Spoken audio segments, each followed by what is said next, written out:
Hasil tambah N sebutan yang pertama. Sn. Katakan kita ada satu JA. Okey. 1 ialah sebutan pertama, 3 sebutan kedua, 5 sebutan ketiga dan seterusnya. Konsep yang kita sudah belajar. S1. Hasil tambah satu sebutan pertama ialah 1. S2 ialah hasil tambah 2 sebutan yang kedua. 2 sebutan yang pertama. S3 ialah hasil tambah 3 sebutan yang pertama. Kadang-kadang S1 ini kita namakan sebagai A juga. Dan kadang-kadang S1 ini sama dengan sebutan yang pertama juga. So, konsep yang kita belajar hari ini ialah A sebenarnya sama dengan T1, sebenarnya sama dengan S1.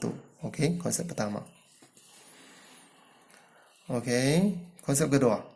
Kalau cikgu buat S2 tolak S1, apa yang kamu dapat? S2 ialah 4, 4 tolak 1, kamu dapat 3. Apa itu 3? 3 ialah sebutan kedua. Kalau S3 tolak S2, S3 9 tolak S2 4, kita dapat 5. Apa itu 5? 5 ialah sebutan ketiga.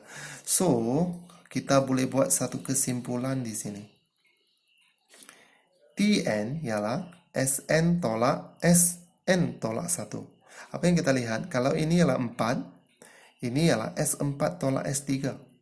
Kalau T3, S3 tolak S2. Maka Tn ialah Sn tolak Sn tolak 1. So, ini ialah konsep kedua yang kita belajar. Okey, kita akan melihat satu contoh.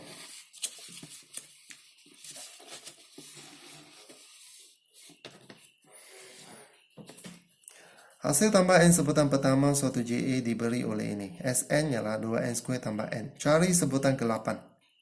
Okey, so cikgu akan guna formula ini. T8 ialah S8 tolak S7. T8 ialah S8 tolak S7. So, cikgu cari S8. S8 ialah 2 8² tambah 8. 2 8² tambah 8. Menggunakan formula yang sudah diberikan kepada kita. So, dapat 136. S7 ialah 2 7² tambah 7. S7 kita dapat 105. Dalam kes ini, T8 ialah S8 tolak S7. Maka kita dapat T8 ialah 31.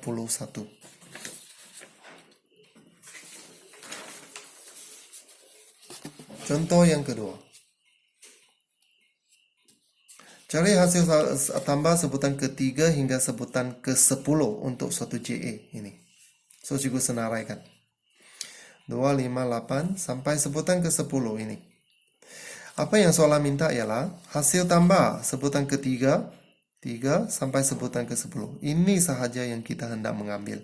So, apa yang cikgu buat ialah cikgu kirakan S10. Cikgu kirakan hasil tambah 10 sebutan pertama, S10. Kemudian cikgu tolakkan S2. Maksudnya cikgu tolak ini 2. So, S10 tolak S2, kita dapat ini, apa yang kita mau. Okey. So, apa yang cikgu buat? S10. Gunakan formula yang kita belajar tadi.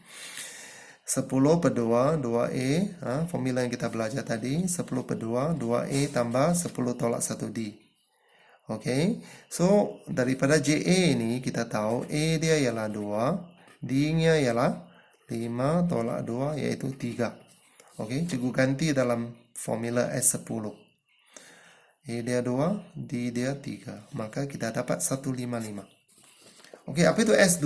S2 tak payah kita guna formula. Sebab S2 ialah hasil tambah 2 persebutan yang pertama. So, 5 tambah 2, kita dapat 7. Okey, kesimpulannya. Hasil tambah dari sebutan ketiga hingga sebutan ke-10, kita guna S10 tolak S2. S10. Semua. Tolak yang ini 2. Maka 155 tolak 7 kita dapat 148. Contoh yang ketiga.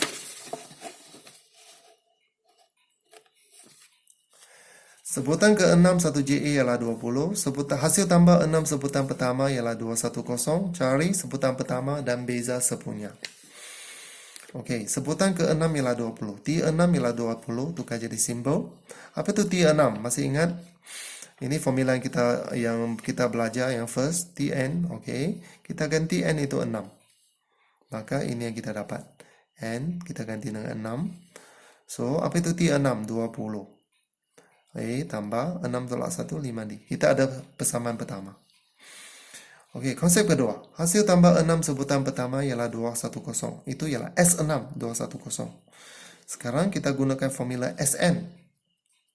Ini yang baru kita belajar. So, S6, 6 per 2. Ganti N itu 6. Ganti N 6. Ini yang kita dapat. Kemudian, kita ringkaskan. Apa itu S6? 210, ganti nilai. 6 per 2 ialah 3. 6 tolak 1 ialah 5. Dan 3 ini dipindah sana jadi bahagi. 210 bahagi 3, kita dapat 7. 70. Ini ialah persamaan kedua. Okey, sekarang kita ada dua persamaan serentak.